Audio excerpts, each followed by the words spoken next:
Welcome to Jewish Boy Calls His Mother. I'm your host, Sadia, and this is my mother, Ima. Hey, Ima. Hey, my sweetness, my lovey. Yeah, so we look at My those my pride and joy. stats. You be good boy today.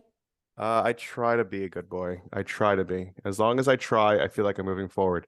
Because if I say that I'm going to be a good boy and I am a good boy, then my ego gets in the way and I totally ruins the vibe. So I have to say try because I can get into that little happy medium. Well, you know the old Mae West joke. There was a movie where she decides to take over this class of very rough boys. Like it's in the old West, the one room schoolhouses where you had like kids of all ages, and you've got some real rough farm boys there. So the teacher quits, and she decides she's going to take over and try to teach the class. So she says, "Okay, let's look at the board," and she says, "Let's read the sentences." It says, I am a good boy. I was a good boy. I will be a good boy." And then she turns to the class and says, "What is this, propaganda?" Ah, cute, but I'm bummed. Uh, so today's topic we talked about earlier, and I think I'm going to go first with my explanation, and then you'll Oh, tell. what about the money topic? Yeah, well, we got plenty of time, so we'll work it Okay. through. All Okay. right. The first question, will you still want your father to be your father in your next life? And There were certain aspects of my father, yes, certain aspects of my father that, let's put it this way, if he were to brush up on his disciplinary tactics and become more, say, like, is psychologically sensitive and aware. You see, my father was from the old school. My father was raised by his father, who was a Ukrainian immigrant. And let's put it this way, I was once discussing discipline with your pediatrician, Dr. Wolf, mhm. Alav Shalom. He passed away. And yes, When did he pass yeah. away? Um, Before I moved to Florida, when I was still, I asked the doctor that took over after he retired, that I used for your for you kids and for your younger siblings at the time, and he told me that Okay. he had passed away. So anyway, he had been an Air Force pediatrician, and he serviced people all over the world. He said that it seemed to him that disciplining children, was a very cultural thing. He says there were some cultures that did not believe in laying a hand on the kids, that did not believe in like physical punishments at all, that they were totally, like, how can I say it? They were totally uh, like reward oriented, rewards, maybe remove if you really need to discipline your child, removing privileges. Then he says there were some cultures that, whoa, the belt. I call it the belt therapy. Yeah. There are some cultures who use the belt therapy. And he said he noticed that the two cultures that were most in to real hardcore physical punishment were the Ukrainians and the Poles. Wow. And my family came from both of those areas. So I got it from both ends.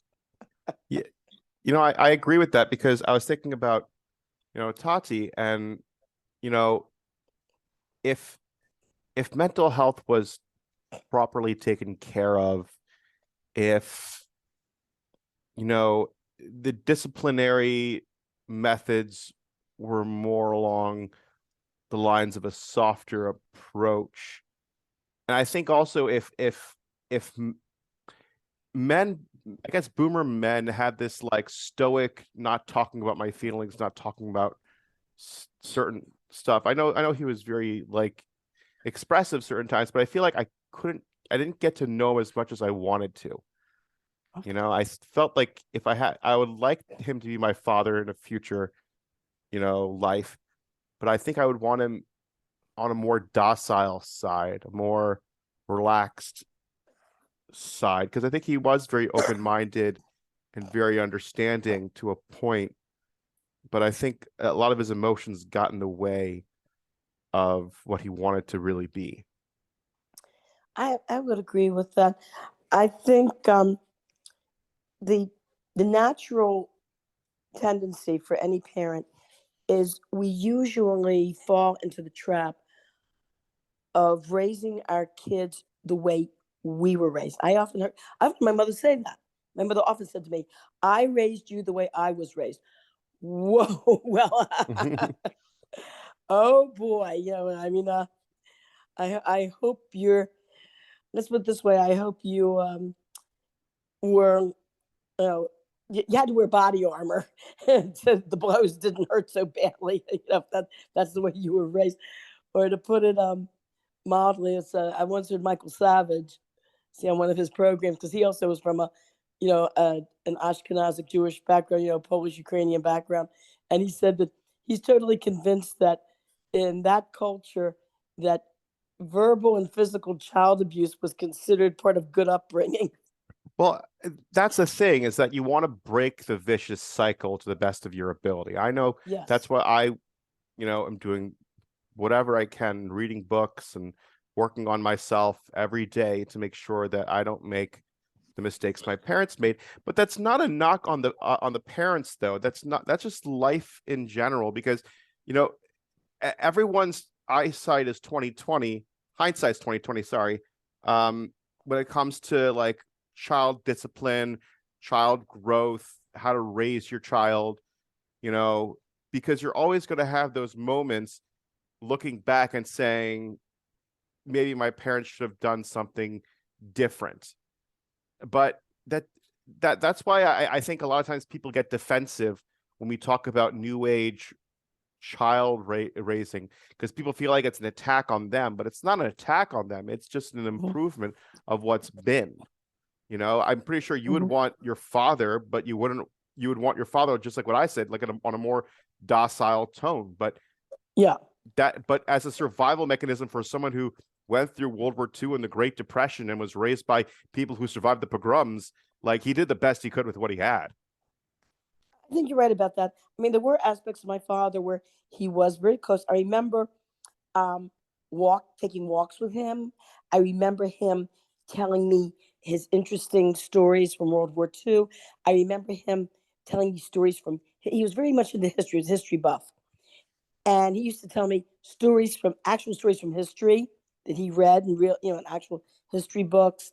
Um, he, I mean, at the age of 9, he told me about basically, like, he also discussed the difference between capitalism and communism. I mean, at the age of 9, I knew who Marx and Engels were, Interesting. but he taught me communism um, as a system of government to be avoided.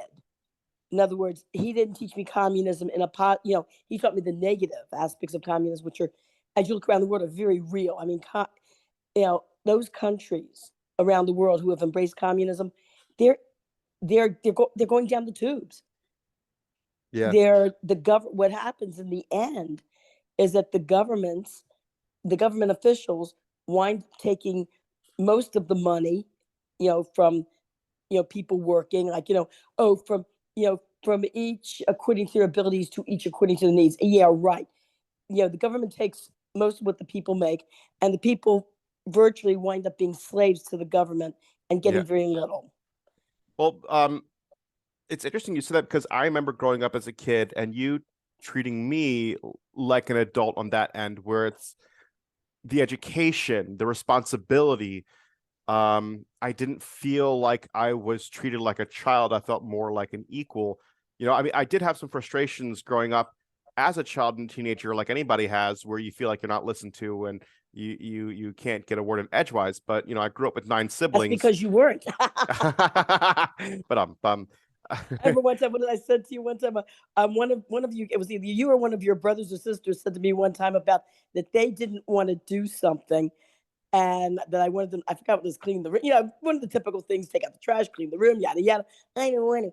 And I said to whichever one, I forgot which child it was. It might have been all of you that I said this to. I said, since when has what you wanted been of interest to me?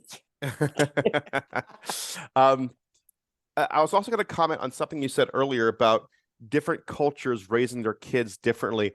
And I was listening to a podcast. They were talking about somebody who went to a reservation in America with Native Americans, and they do peyote as a family, and children consume it, but it's together and it's a whole ritual.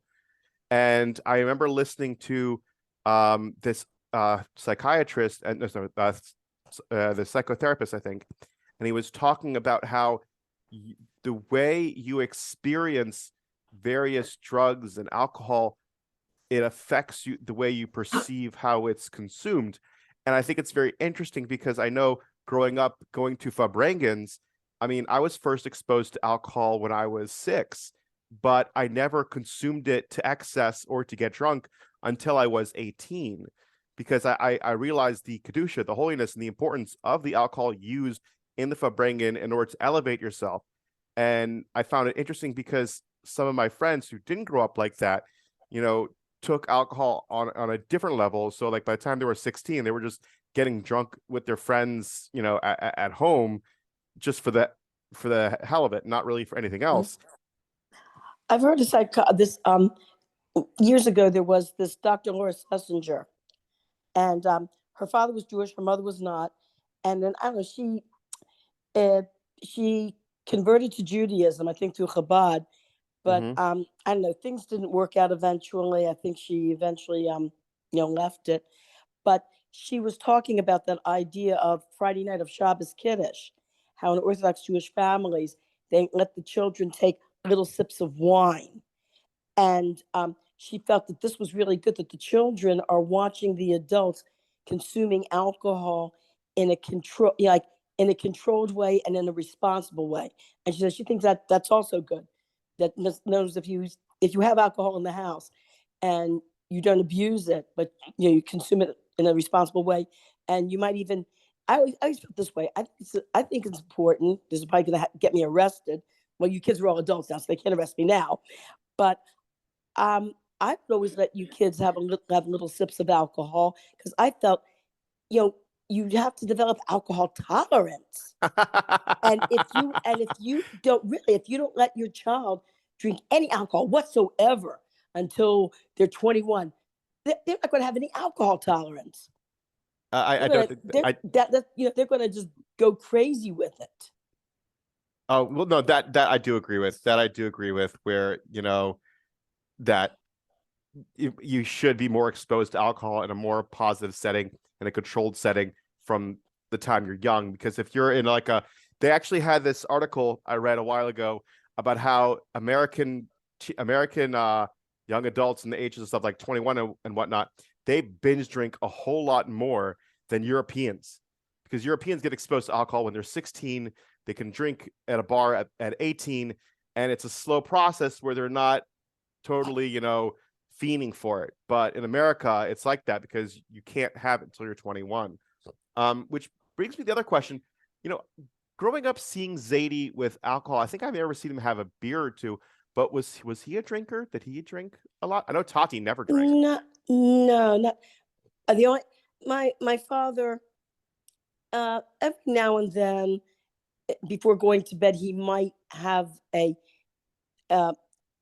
glass of wine, but very seldom. And the wine that we drank in those days, there wasn't the nice kosher wines we have today, where we have champagne, we have Cabernet Bartonura, we have Sauvignon, Jeunesse, we have all these other high quality, Moscato. some Golani wines, we have really gorgeous, really high rate wines. The only kosher wines available were either Mogen David or Manischewitz Heavy Sacramental. Oh God! In fact, to this day, when I walk in the store and I see those wines, I go, bleh. Yeah, no, because they're disgusting. How can you possibly buy those miserable tasting wines when you've got a whole market full of these really nice Kedem also. Kedem wines are trying to catch up. I mean, I like their cream malagas nice. I always like their cream malaga. and their variety of wines. But But let me Sacramento. Ugh. Oh, so going back to childhood, that's why I wanted to bring up the way we were raised with finances. yes, Okay, yes, you were talking about finances. and what happened was your sister Hani, who's a CPA, um, asked started to ask me questions about my childhood, and it jolted my memory. And there was something I remember doing that I'd totally forgotten about. We were encouraged at a very, you're talking about, oh my goodness, you're talking about um, like first grade kindergarten to save. I remember when I was in first grade, Hmm. a girl from the sixth grade class coming in with these two signs, and she got in front of the class to announce bank day, and she held up one sign that says bank day tomorrow, and then she held up another sign, and she said, this says bank day today. Now she says, when bank day is tomorrow, when you come into the classroom, this is the sign you're going to see on the board. That is to remind you to bring in either your dime or your quarter to get your stamp to put in your savings book. And they had an arrangement. The schools had an arrangement with a bank that each child who wanted, this was a volunteer program, but Hmm. believe me, everyone volunteered for it. All the parents encouraged us, said, yes, you're going to do this. Each child was given a booklet, and if you handed in a dime, they gave you a little pink stamp that you put in your booklet. If you handed in a quarter, you got a little blue stamp. Um, I got the pink stamps. So, and at the end of the year, your whole bank your booklet would be full, and that was your record for how much money you put into this account that the school set up for you with this bank. And this, and you did this K through 12. Actually, no, first, it was first grade through 12. We did this first grade through, not 12, I'm sorry, first grade through sixth grade in the school. And, years later, I remember, you know, I later on, of course, I added more money to that account. And of course, eventually, when I graduated college, was when I took that money and I bought a car, and I also treated myself to a trip to Israel. So, and you were talking to my sister, your daughter, about how kids nowadays learn about money and finances. So when I told this to your sister, she said, wow. She says, kids don't learn money like that anymore. She didn't elaborate, but she said she was amazed. She Well, said this was what they did to encourage us to save like that. But the thing is, in those days, passbook savings accounts really got you interest. the It's thing not is, like today. the thing Today, is, passbook savings accounts get you like garnet. well, that's what I was going to tell you. Like, banks nowadays are treacherous with all their hidden fees, all their extra fees. It's nearly impossible. And you grew up in the most thriving economy America has ever seen. Mm-hmm. So you had a lot of opportunities. I remember speaking to a few people about saving money, and me personally about saving money. I couldn't save money until maybe about a couple years ago because I was working literally paycheck to paycheck. And that was me graduating with a master's degree in architecture and planning, working for an architectural office. And I was living paycheck to paycheck. I'm not It's just surprised. impossible. But it's just Yeah. that's the frustrating thing. Like, it took me a while to finally get to a point where I could finally save something. I could finally feel like I have something. But like most people nowadays, it's nearly impossible to save I because know. everything is so expensive. It's ridiculous. I mean, when I was college scholarships, when I was in high school, when I was in school, anyone who honestly wanted to go to college could. There was so much financial aid available and so many scholarships available. Yeah. Well, now Especially, yeah. And we now it's like all done on student loans, and but it's really sad because it's like before you've even started life, you're already in debt. yep. You're starting Yep. life, which is horrible, which is sad. But actually, I could have gone to an Ivy League college. I was accepted to Goucher. Yes. Yes. I We could have mentioned a gone to couple of shows. Goucher, but they offered me half a scholarship. In other words, they offered me half of the scholarship, and um, I would have to come up with the second half. Yeah. Whereas if I'd gone to Towson, everything was covered. And so I just felt I did not want to start off life in debt. So So as a result of that, I worked it when I was in Towson. You know, I got scholarships. I worked also, and I saved my money. And I get these calls now from, these shysters. Hey, we have a way for you to pay down your college debt. And I said to them, I didn't have debt in college. I made money in college. Goodbye. so that's the thing where for me, and I regret it to this day, and I have to just work through it and accept it.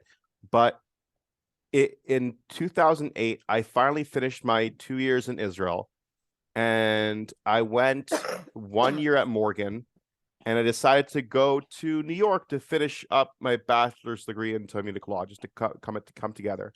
And I was in Muncie, and I was trying to get a hold of, getting into these architectural universities in New York, and it was going to be really expensive because I wasn't a New York resident yet, and I would have to wait a whole year if I was going to become a New York resident. And I was looking at about $120,000 in student loans to get into these places. And with the business opportunities that I had, they just, to me at the time, didn't seem applicable. It didn't seem possible. So I took the safe route. Instead of taking a risk in New York, I took the safe route, stayed in Maryland, went to Morgan, stayed home, and did what I had to do. But I think a little bit of my education kind of hurt. And for me, I guess the socialization in New York City, I definitely missed out on. But all of that were decisions being made because of 08 to 09 when the big recession hit and things really started looking dicey financially. And I just couldn't see a possibility of me working and going to school at the same time if I was going to manage, taking on this career. Yeah, I think we all make, unless, God forbid, unless we're criminals and we're out to do harm. But as honest people, we all make the best decisions we can with the information we have. I don't think you made such a bad decision. Who knows? First of all, to graduate hundreds of thousands of dollars in debt, and would it really have made a difference in your field? It might not have. I found that out too. That had I gone to the Ivy League school and wound up in debt afterwards, you know what? It would not have made a bit of difference in my field. Not a bit. The only difference it would have made is I would have been in debt, but I would Well, have been at the same jobs. I would have been making the same salary. And you know something? I don't think it would have made that much of a difference by you. well, for me, I mean, I worked for this one architecture office, and one of the people that was there went to Pratt, which was one of the schools I was planning on going to. And I found it interesting that I was in the same, boat as them. But then I realized it also had to do with the connections. The places you go are the connections you make. And the higher end school, it's a nice it's nice on a piece of paper, but it's also the connections you make from that school that you can excel more in your career. And that's the other point where it's like I didn't make that many connections. Well, when I was at Morgan, I was also I don't know, I wouldn't say I was socially inept. I didn't I was kind of upset because I wanted to go to, Maryland, or I wanted to go to Pratt, but like it just wasn't the most feasible position for me.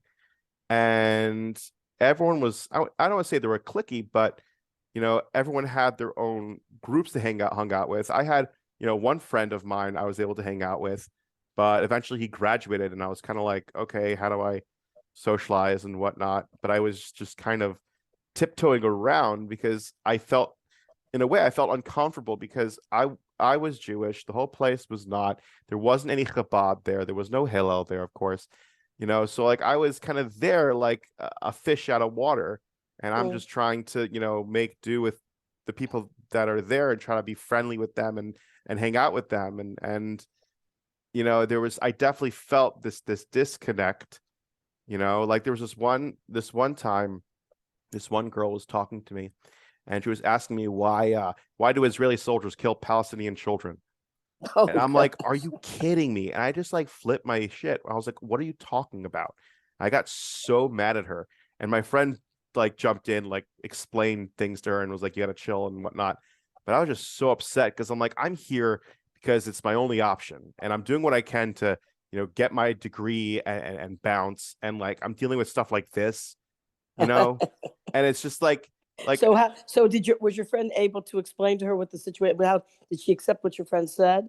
well, it's kind of funny because it's like, especially in today's climate, people are all this question, like, what do we do with these anti-Semites, And like people are saying, like, we need to have a conversation.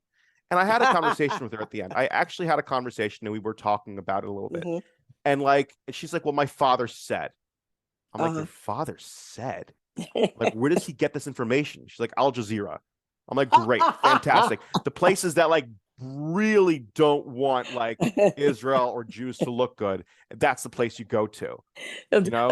I heard these guys one time on the radio.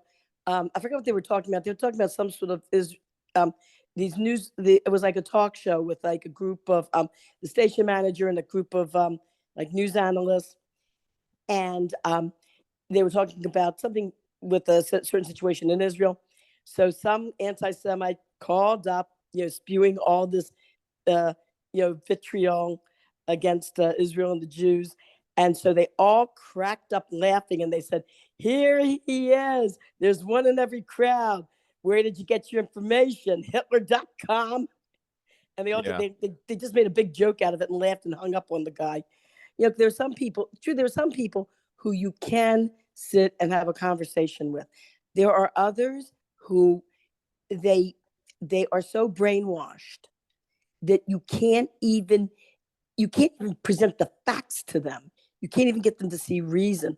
And like you said, how do we handle well, when I was in college, the way I handled anti-Semites would have gotten me arrested Yeah, today. because you punch them in the face or something like that. Like that's a Yeah. thing. It's like nowadays there's a camera everywhere. Everyone's looking at you, like it's like you have to have a conversation, you have to talk to them, and they're just yelling and screaming. Like there was this viral video that came out, I think last week or this week, this guy at an airport just screaming, Hail Hitler, like all this stuff. And everyone just standing there watching him, not doing nothing, but just watching him. And it's like either people are just stunned or they're complacent, and it's just sad, sickening, and a little scary too.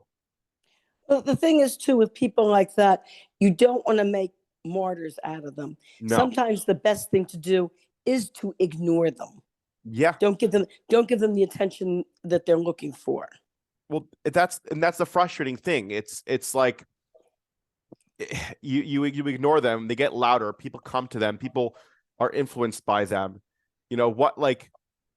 What can you really do? And Yeah, and there was. Good. I was reading this book. I just started reading it a couple days ago. It's called People Like Dead Jews. And it was talking about how all these countries and all these people love Holocaust stories, love commemorating their Jewish heritage environment of like, some synagogue that was there like 100 years ago, or a cemetery that's there or whatnot. Like there was this place in China that all these Russian immigrants fled from pogroms that came to. And the place eventually was like wiped out by the Japanese and then the Chinese Maoists. And like Mm. just like in the late 1990s, they started to renovate it because I think not the prime minister, but like when the president of Israel was going to visit, because he had a relative that was there at the time in the early 1900s. So they make it all nice and fancy for him, but they don't care, or the Anne Frank house where there was a Jewish worker there that wanted to wear a yarmulke and they had an issue with it because they felt that it was too controversial. Or Gosh. or the fact that in the Anne Frank Mm. house, they had all these languages with flags next to them, like like English was an American flag or British flag, French was a French flag, but Hebrew, it was, just the picture of an olive, and that was it. And they had a whole thing pushing for, Mm, like just put the Israeli flag up. So it's like people mhm. love the idea of Jews dying, and they like to feel sorry for themselves and feel hopeful for the environment, but they don't like the reality of what we are and who we are as an identity. Like our life isn't about suffering. Our life isn't about, the Holocaust. We like that's a blip on our radar. The whole point of our life is to serve Hashem through Torah and mitzvos, and hopefully, make this world a better place and make this place, a heaven on earth. Like that's what we're here to do. And it's just it drives me nuts, and it's such a wild thing that's going on right now. Well, I don't have any answers. It'll all come out in the wash eventually. Yeah. Eventually, everything. I was I'm Burles.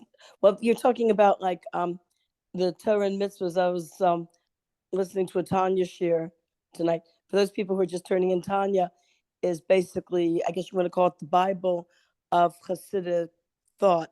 It's It's a it bar, Kabbalistic it's sefer written in yeah, the it bars in Jewish 1700s by the Alter mysticism. Rebbe. Yeah, right. And so that when we, people don't understand when we do mitzvahs, when we take a physical thing and do a mitzvah with it, we are actually converting the physical. We are actually exposing the spiritual part of that physicality, and we're actually bringing down godly forces to the world to um ex, to basically expose that spirituality which is in the physical. In other words, we're not like there's like some religions believe that this physical world is really nothing, and that it's going to heaven is going after we live, that's going to the spiritual world, that is really the ikr, the main idea. In Judaism, we don't believe that. We believe that the physical is here for us to use for mitzvahs, so that we can bring out the spiritualities. We can actually bring out the spiritual godly sparks And that's in physicality. the thing is that like people always look at, right now the biggest stereotype going on about Jews running Hollywood, Jews in charge of this, Jews in charge of that, having all the money. Gee, I wish And all these rumors about us were true. well, it's like this. It's like what do you say? Like why are we successful? Well, I mean, we kind of are and we kind of aren't. And you want to know why we're successful? Well, follow what we follow, do what we do. There's no I, secret. We're not trying to hide right. it. I remember one time I was sitting down at the WIC office to Yeah. get my vouchers for the month. Hmm. And I don't know how it came out, but one of, needless to say, the majority of the people that were sitting there were blacks. This is, the inner city in Baltimore. The majority of the population there is black. And um, I think I was reading a Jewish book, to the then toddler, whoever the toddler was at the time. I think it might have been Yosef. And so um, one of the people sitting around me, one of the black non-Jews sitting around me, was surprised to see that I was Jewish. He said, "You're Jewish?" And I said, "Yes, I'm Jewish." And then I added, "Of course, all we Jews have money, which is why I'm sitting here with you guys." Yeah, it's going to be a real challenge for Jews, especially Jews in the media. Like they're going to be in the forefront of defending us, because they're the ones that people are going to be listening to. That's why you have people like, you had Jon Stewart and Jerry Seinfeld reacting to Dave Chappelle's remarks, and they were trying to say we should have a conversation. We should start talking to each other. We should start expressing, our concerns, our wants, our needs, and try to come to a medium. And I agree with that to a point, because the Rebbe was very much into saying, like, when it comes to anti-Semitism, you have to, talk to them heart to heart, and try to have a conversation. But I think people are too scared to have a conversation in public. Everyone's behind their keyboards. And the problem with behind your keyboards is you try to have a conversation with somebody, and they don't care. There really isn't anything that they have of interest with you. and that's where like I watch these, you know, videos, and like the latest one was of Kanye West talking about how he admires Hitler and Oh um gosh. whatnot. And the thing is, this guy has like 85 million followers on Twitter. You know, like this guy has massive reach, and Hmm. like his fans will legitimize whatever they say. Like they're saying like, well, it's not all the Jews, it's just some of the Jews, it's just the Jews in media, Mm. it's just this. And like you see them slowly trying to break down, like trying to legitimize, you know, anti-Semitism in their own right. And that's the scary part, where it's just like they're it's getting to a point where like they're working themselves up and convincing themselves of believing anti-Semitism. And it's like What's you so, can't. well, what's so scary about anti-Semitism? Let's face it. It's not just anti-Semitism. It's just that we we have seen in our history over and over and over again that first it started out as like verbal Yeah, anti-Semitism, and then it got rougher and rougher, yeah, and finally led to pogroms and the Holocaust. And as Jews, we're scared because we know what anti-Semitism, anti-Semitic remarks leads to in the end. We've suffered through that, and so that's why we're very, very, on edge. right, of course, and rightfully so. The thing is like, when do we leave? When do we bounce? When do we feel like this is just too much? We got to go. You know, did you ever ask your great grandparents when did they feel like it was time to go? No, I didn't, because it was obvious. There were so many pogroms and so much discrimination. The um, the Russian government, like you know, made sure that Jews could not get ahead by, you know, imposing all sorts of taxes on the shtetl, um, having, the Pale of Settlement, where Jews were not allowed to travel beyond, I think, 50 miles beyond the shtetl. Mm-hmm. There were so many laws, that Jews could not go into certain professions. They could be tax collectors, obviously, Yeah, and how'd but that work out? there was yeah, and it just got to the point where, you know it was obvious why they wanted to leave. And the things, when they left, when you think about when they left as teenagers. Oh wow, Now, that's when you think easy. about, That's but when you think easy, about, Ema. Leaving as a teenager is the easiest thing because you yeah, don't have any responsibilities. You don't have yeah, anything to worry about. You get up and go. not only that, but not only, but teenagers. Well, we've all been teenagers at one time, Yeah. and one of the characteristics of being a teenager is that is that you're willing to take chances. Yes. You don't Yes. care. I mean, like you said, you don't have any responsibilities. No, you're willing to just cut and run. Like I, oh, but the chances I took as a teenager, oh my God, I'm lucky. Yep. I'm lucky I'm alive to tell the story. I used to hitchhike. Oh yeah. Oh Yeah. my gosh. I would be walking. There were some places I would walk. I'd be walking by myself, like 1 o'clock in the morning or something, in some of the worst neighborhoods. I mean, gosh. Yeah. I mean, I remember I wasn't as much of a risk taker as a teenager. I was more calculated and a little reserved with that. I waited till I was in Israel to take my chances and do what needs to get done. Um, but I know what you're saying. But that's the thing. It's like people, you know, are going to leave with just the clothes on their back.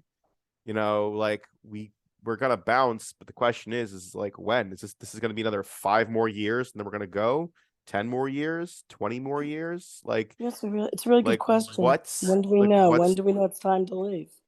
and Well, I'm The Rebbe gave a hint he said when he once was they remove alive. God from their money. The Rebbe said, as long as we have in God we trust in our coinage, nothing will happen to this country. And I think that was a hint. Yeah. The day that they, take it off, I guess that's the day we bounce. I was thinking about, We're out of like, time. okay, I was thinking about a conversation very quickly that the Rebbe had with Sharon. And Sharon said, this is before Sharon became prime minister of Israel, when he was still the head of the army there, or the head of the Air Force, I think.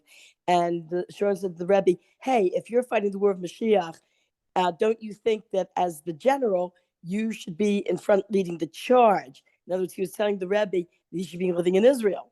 And the Rebbe said to Sharon, Yes, but a captain is the last one to leave a sinking ship. And when I heard that story about what the Rebbe said, it kind of sent chills.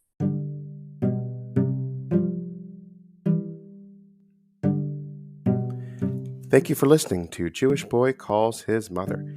Please send us feedback and comments on our Facebook page and like and subscribe on YouTube. I know I would like it, and my mother would too.